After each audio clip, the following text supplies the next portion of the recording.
Way to groove right into things today. Thank you, guys. There's a time in all of our lives, I'm certain of it, that we've been met with struggle, that we get stuck. We fight ourselves with the world that we live in. We resist our intuition. We feel need for control. We deny ourselves experiences or emotion, and we hold back. It's in these times that these are the most important lessons for us to learn, these things that confront us, that we do struggle with.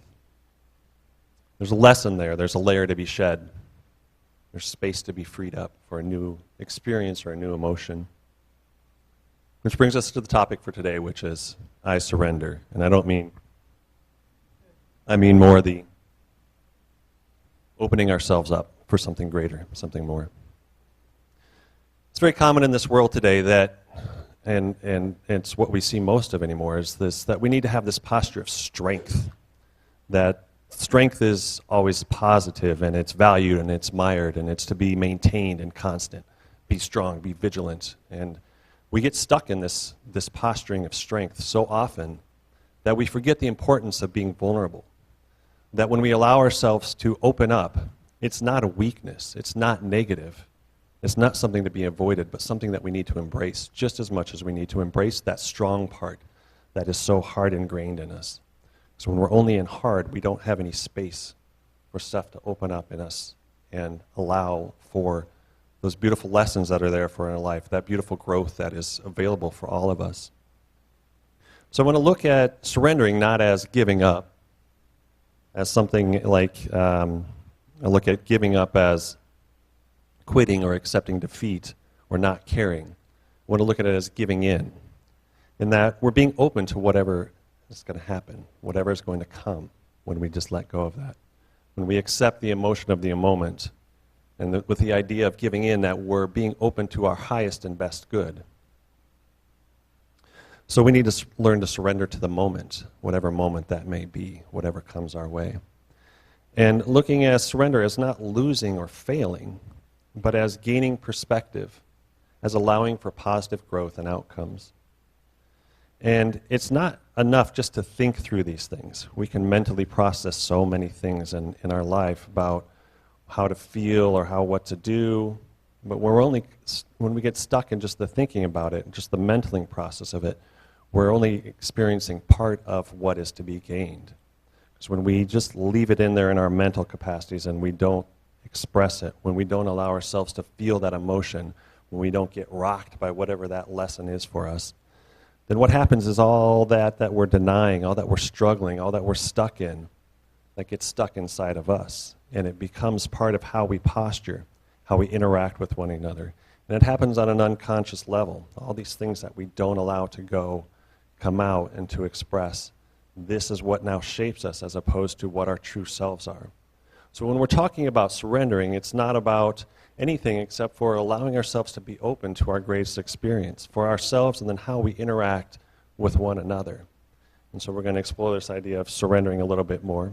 And in this idea of surrender, it's not always something like, I surrender, and you open up and then, okay, it's all better, it's all great. It's sometimes as a process. It's a process that we have to go through and a process that we have to be patient with. And the most important thing I can say about this process is that you have to trust the process. You have to believe. That's where faith comes in. But trusting the process is what's going to allow us to get to the other side of whatever it is that's been put in front of us. When I was 15 years old, walking to school one day, felt like all of a sudden, just walking into school, all of a sudden felt like I was punched in my chest. Just a huge gasp of air came out, and just this brief moment that happened. And then shortly thereafter, just started having this deep bellowing cough, and just that it was a cold and flu season, so I thought maybe it was a cold. So I ended up going home from school that day and spent a couple of days in bed, and finally my mom took me into the doctor because things weren't getting better.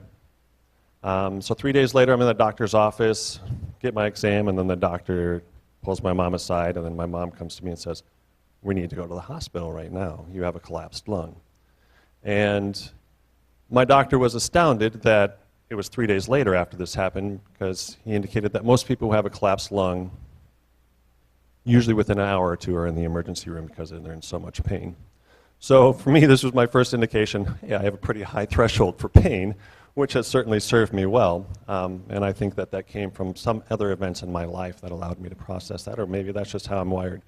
Nonetheless, so here I am, 15 years old, being rushed to the hospital. My mind's trying to process what's going on, and been sick, so I've been run down and all that.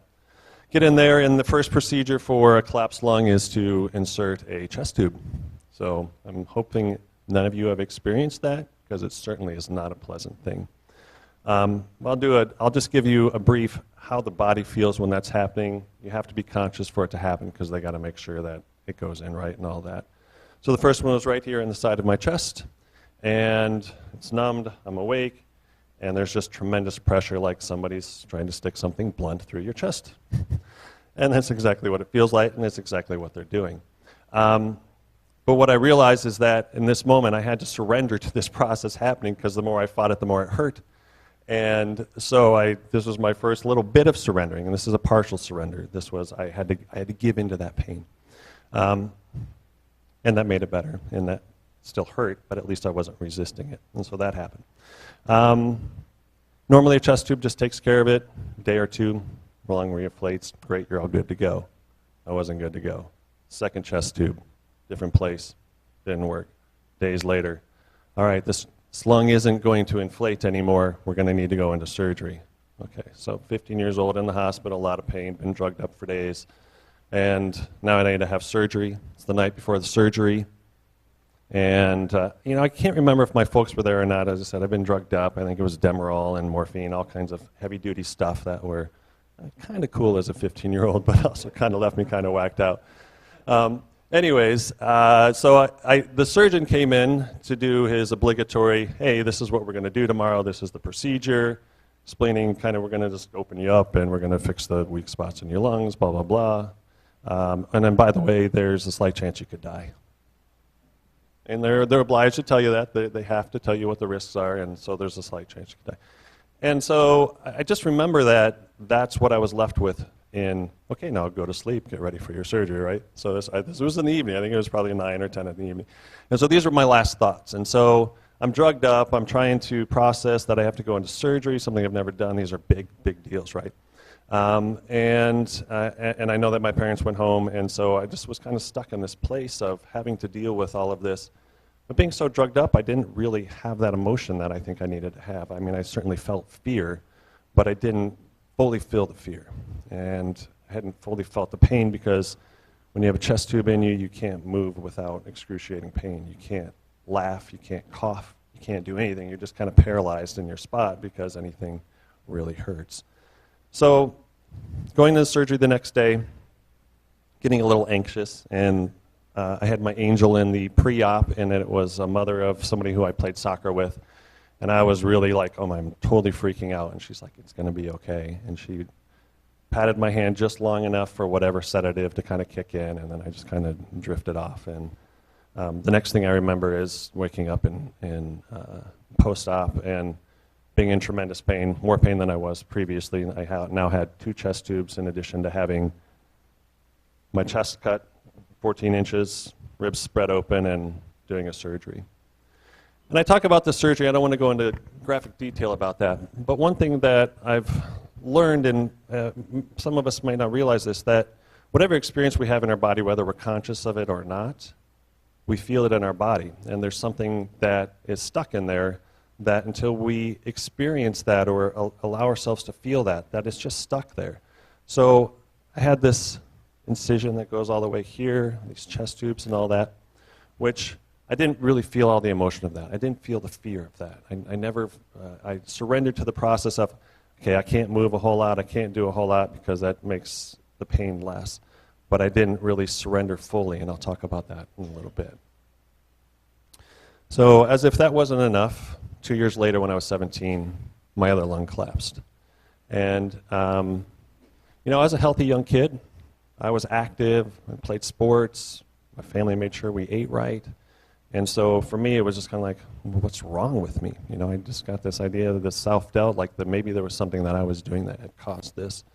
And I think that's human nature. Anytime something comes up that we feel the need to like figure it all out and place blame somewhere. And so I was starting to blame myself. Although they said it's very common for tall, skinny kids to have collapsed lungs. And so, I mean, I certainly fit that criteria. It made it soften a little bit, but still that was there. So 17 years old, same thing happened. I wasn't in the hospital as long because they figured I didn't have good success with the first lung, that they just zip right to the surgery. So another surgery, a little bit different incision, new school doctor. So now I have two different scars on my side. And as a kid, you know, I bounced back pretty quick. The recovery was hard and kind of felt me sheltered a lot of the time. I think I held my chest for a good 6 months after each one, just in this, you know, idea of I need to protect, you know, and I'm recovering. And I think that's one thing that kind of got stuck with me, that I didn't even realize. It was an unconscious pattern of being stuck that I didn't realize, that I now was a little bit more forward and hunched in my posturing and how I carried myself in the world, because of this unconscious holding of protecting myself. So from 17 on or 15 on, I started doing this kind of thing where it really took a conscious effort for me to stand up and be who I am, be in my right posture. But that got stuck in me, an unconscious pattern from an experience I had in my life, which I fully didn't experience and let go, that I hadn't surrendered to. So I had this pattern that was stuck in me. 18 years old, I continued my career in the restaurants. Started off as a busboy and dishwasher when I was in my teens, working through high school. But 18, I was done with high school, was going to college part-time, working in a kitchen. It was my first manager job. And I spent the next 12 years in restaurants as a manager and as a chef. And very fast-paced, hardcore environment where strength is definitely your ally and key in trying to get through the long weeks, the long days. Inherent with being a manager in any position, particularly in the restaurants, any given day somebody's going to call in and say, I can't come in. Makes your day longer. Any given day somebody's not going to do what they were supposed to do. All kinds of variables that come up every day that affected my life, right? Every day my life was affected by what people weren't doing. And so what was unconsciously building in me was this anger that I wasn't expressing. I mean, I certainly had thoughts of, somebody does this, I'm just going to rip down all these shelves and I'm going to go crazy, and and had all this anger that I was feeling, but I wasn't letting it go. And so now I had all this anger that was brewing in me and just kind of making my life crazy and whatever. And it made it so that restaurants became 24/7 in my head, trying to plan for that next variable, trying to plan for what that next step, how am I going to get through this next week, this next day. 24/7, I dreamt about it. If I woke up in the middle of the night, I was up because I'm already figuring out, okay, how am I going to get this order and how am I going to cut these costs and things like that. So a lot of this craziness was building in me, but I was just thinking about it, just mentally processing and not letting any of it go. And so this was another thing that was creating an unconscious pattern in my life of holding and not letting go, and this anger that was in me, trapped and not being let go, was making it easier for me to be angry. It was easier for me to react because it needed to come out, and the only way it could do was all the time. I'll say all the time that anger came out. It was misdirected, misguided. It was just couldn't hold it anymore. It's just kind of beep, here it comes, beep, here comes another blast of whatever. And so finally listened to this voice many times in the restaurant business. I was trying to get out. I went to school several times, would take another job somewhere, just want to be a cook. Somebody would be like, hey, we think you'd be a great job as a manager. Why don't you be a manager and run the kitchen? Okay, I fed my ego. That was great. That was the one thing about restaurants. It's a great way to feed your ego. You get approval and you run things, and people appreciate you for what you're doing. But finally it got to the point where I can't do this anymore. It was affecting my personal life. 24/7 thinking about something is just not healthy. I could feel that anger welling in me. I could feel that I truly wasn't happy. I wasn't enjoying it, wasn't passionate about what I did. I loved food, but that was the last thing that I really was doing. I wasn't doing the creative part. The part that really fueled me with the restaurant business, I wasn't doing. I was just the managing, just the babysitter, just the guy who was getting angry and angry. So I finally decided I was going to let go. But with this, this came another point of surrender. I had to surrender this identity that I had created for 12 years. This part that was me, my identity. I had to say I needed to let that go. I needed to surrender that work doesn't define me. And I had to surrender the idea that just because I'm good at something doesn't mean I have to do it, right? And so I had to kind of let go of the pressures of all my colleagues who were like, you're getting out of the business? You're so good at it. Why are you doing that? And so I had to surrender to whatever these thoughts were that my peers had, my colleagues, my friends, my family, especially transitioning to a career that, quite honestly, my next career I was choosing to go into was as a licensed massage therapist. So again, opposite extremes in a profession that, has, varying degrees of how people perceive that. My whole thing was I just wanted to go and help people. And quite honestly, my first step into wanting to be a massage therapist, I felt like it was something I could do. I could use my hands. And it was a year. In a year, I could be in a new profession. So I was like, yes, I'll give it a try. I have nothing to lose. And I became a licensed massage therapist, and I have stayed with that. I've stayed with it. It's something that has really resonated with me greatly. What I found early in my career, one of the first continuing education classes I took was in a modality or a style of massage that was a little bit different. It was dealing with not just the physical aspects of our being, but how the idea that there's these emotions that get stuck in us, and that spiritual things can get stuck with us as well as the mental. And what resonated with me is when I'd go to these workshops, I felt like this was my massage church. Like it all made sense to me, that we are more than just physical beings, that what we carry around, what gets stuck in us is not all just physical, there's other things. This idea that emotions can get stuck in us and all of that, and that when we get stuck spiritually, that when we don't follow that inner calling and inner intuition, that those things get stuck too, and we need to find a way to let all that go out, because that's where the true healing comes from. We can heal physically from things, but until we learn how to heal ourselves in a more spiritual way, in a more profound way, in that deep, intuitive way that we know that we're capable of following and being part of our best and highest good, that this was an avenue to do this. And so it really resonated with me, and I've spent the last 14 years working on this and going through the varying degrees of how to be a therapist who offers this. And one thing that I've learned with this is that it's easier to think about these things than to do it, right? All right, I realized that I had surgery when I was 15 and 17, and that there was some stuff in there. Boy, I've done some good exercises. I've let that go. I'm sure I've let that go. But I'm still walking around posturing like this. I'm still feeling this anger that's popping out in random places. Having kids and them doing something that triggers me in a way that I'm yelling at my kids. And feeling the hurt in my heart when that happens, because I know that whatever they did doesn't warrant me yelling at them, And so it was these indications that I felt like, as much as I've tried to mentally process through all of these things, that we can't fix ourselves mentally. As much as we really want to believe that we can, it just isn't happening. If it did happen, if we could mentally think our way through it, then if we had an injury that come up that's healed, that'd be awesome, right? If we all had that power to say, I heal that part of me, and it's done. But it's not that easy. So we have to go through the process. We have to just surrender. We have to give in to whatever that is that's been put in front of us.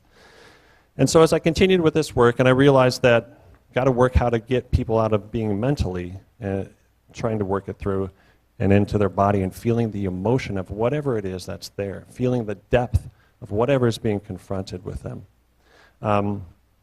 So I've done many workshops through the years, and I was scheduled in 2015 to go to another workshop, and this was out in Sedona. And I'm always excited to do the workshops because they always refuel me. They always give me this burst of light, this hope, like, all right, you're supposed to be doing this, you continue to do this, you're good at it, let's do it. So this was another opportunity to do that.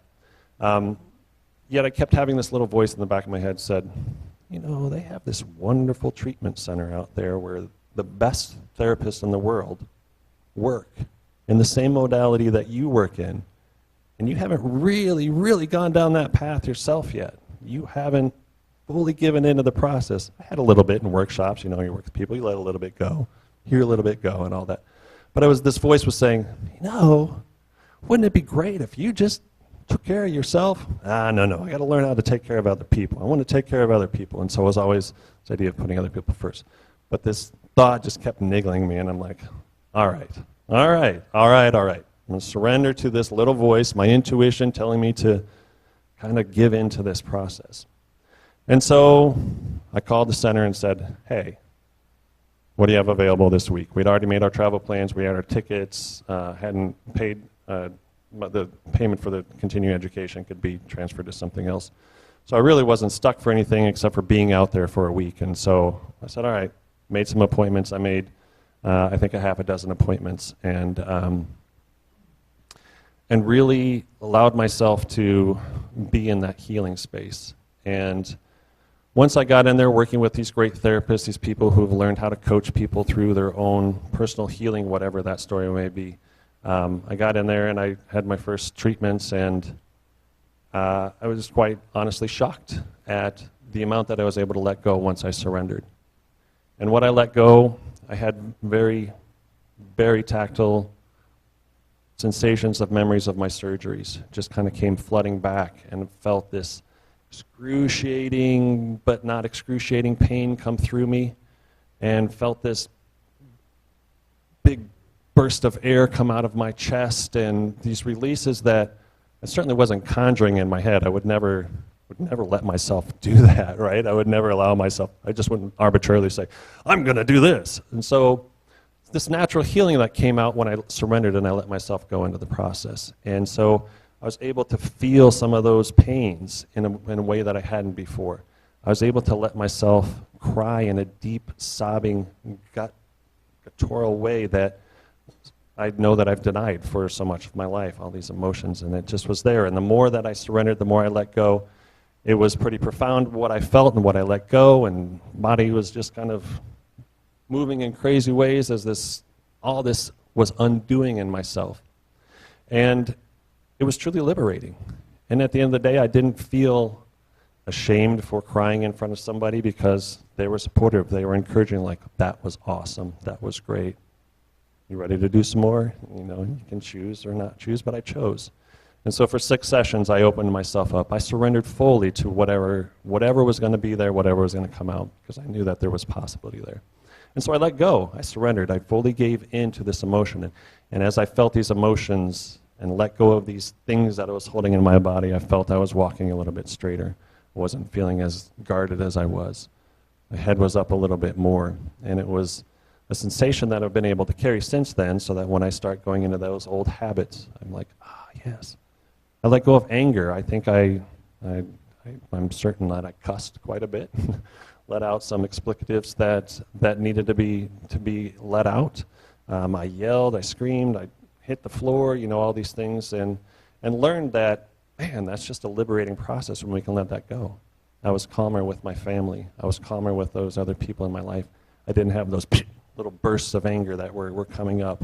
It's not to say that they were fully gone, but I was able to realize that as I start to let these things go, it affected other things in my life. It wasn't just about the surgery. It was about everything I carried since that time, and this idea of holding. I was able to let go of that there was something wrong with me, that really I just had let stuff go in my body, and that there really wasn't anything wrong with me except for I needed to let go. And so many things has continued to emerge from that, and one of the things that I've realized is that the more I opened myself up to this process, the more my clients were able to do the same. I was able to have a dialogue with them in a way that was more understanding. I understand what I'm asking you to do, and I've done it, right?